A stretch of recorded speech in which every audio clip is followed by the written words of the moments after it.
L'Hebdo africain, notre rendez-vous hebdomadaire en partenariat avec le Timbuktu Institute. Chaque mercredi, nous recevons des experts sur les questions stratégiques pour le continent africain. Sport et soft power, l'Afrique n'est pas hors jeu. C'est le thème de notre hebdo aujourd'hui. Et pour en parler, nous sommes en direct avec Dr Bakary Samb, directeur régional du Timbuktu Institute. Bonjour Bakary Samb et merci d'être avec nous. Bonjour. Docteur Bakary Samb, l'organisation du premier mondial de football dans un pays arabe et musulman au Qatar retient l'attention des analystes, surtout que l'Émirat semble en faire une grosse opération de communication et de diplomatie d'influence. Comment expliquez-vous cette dimension soft power jamais aussi prononcée dans l'histoire de ce tournoi suprême du ballon rond? Oui, c'est le lieu de rendre hommage quand même aux travaux de Pascal Boniface qui avait parlé du rôle de sport dans la mondialisation et de la diplomatie. Et je crois que le cas du Qatar, qui est un pays qui a pu rapidement convertir son capital économique en crédit diplomatique, avec une diplomatie très offensive. Rappelons que cet émirat fait moins de 12 000 km². Le Qatar, cinquième producteur de gaz, après la Russie, les États-Unis, le Canada et l'Iran, est devenu aussi un producteur de gaz naturel liquéfié, membre de l'organisation de la francophonie, et depuis octobre 2012, présent dans cette organisation sans être passé par le statut d'observateur. Donc c'est un pays qui se positionne au plan international comme l'Arabie Saoudite d'ailleurs. On le verra avec les Jeux Olympiques d'hiver asiatiques de 2029 dans le désert d'Arabie. Donc nous avons vu tout le symbolique qui a marqué la cérémonie d'ouverture avec une mise en perspective de l'identité islamique d'un pays qui revendique une modernité exceptionnelle malgré toutes les critiques et certaines réserves émises ça et là. Dans une récente publication du Timbuktu Institute, vos équipes de recherche insistaient sur l'instrumentalisation des symboles des appartenances et de plus en plus le fait de mettre la culture au service de la diplomatie. Alors, notre continent, l'Afrique, pourrait-elle aussi jouer sa partition dans cette nouvelle stratégie d'influence qui prendra de l'ampleur dans le contexte international actuel ?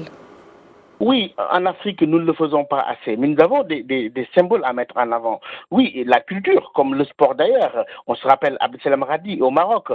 C'était au marathon des JO de Rome de 1960, à l'époque reçu par le roi Mohamed V. Haïlé Gabriel Selassie, les grandes athlètes comme Assiba Aboulmerka, Hicham El Guerrouj, qu'on connaît, Eliud Kipchoge, Sofiane El Bakali et le vieux lion Roger Mila à la Coupe du Monde de 90, Rabat Madjer au mondial de 82, Didier Drogba et Touré, je ne veux pas tous les citer, mais aussi Abderrahim Wakili et ses exploits en Allemagne. On se rappelle aussi comment le président Ouad, après la victoire historique du Sénégal contre la France pendant la Coupe du Monde en Corée au Japon, avait fait de cette opportunité véritablement une force diplomatique, en tout cas en mettant le Sénégal au devant de la scène. Et on le voit aujourd'hui sur le Maroc. Regardez la symbolique de la ville de Fès avec ses colloques, ses rencontres spirituelles. On vient de clôturer le forum de l'Alliance des civilisations qui positionne encore une fois le Maroc comme une terre de dialogue en tant qu'alternative dans un monde de conflits et d'exacerbation des extrémismes de tous bords. Je crois qu'il faudrait qu'on ait cette capacité-là et que cette communication d'influence soit développée pour que les actes de notre continent soient beaucoup plus visibles sur la scène internationale.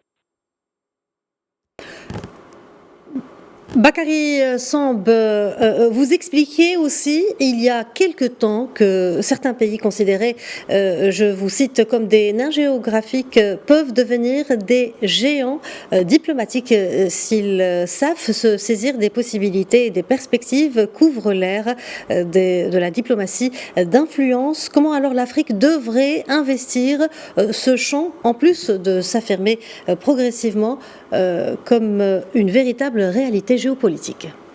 Oui, c'est vrai. Regardez la Tijania au Sénégal, au Maroc, au Nigeria, la Tijania de la Faïda, qui représente plus de 45 millions d'individus au Nigeria. Et cette confrérie qui s'est implantée au Tchad, au Soudan, au Nigeria, en Indonésie, au Pakistan, en Libye, en Égypte, et j'en cite.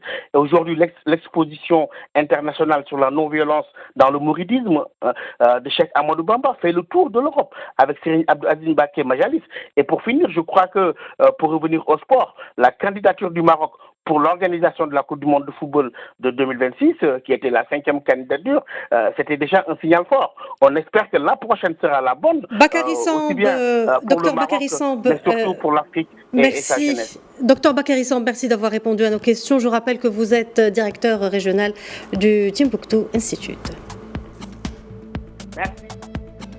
Voilà, c'est la fin de ce journal. Restez avec nous, l'information continue sur Média TV.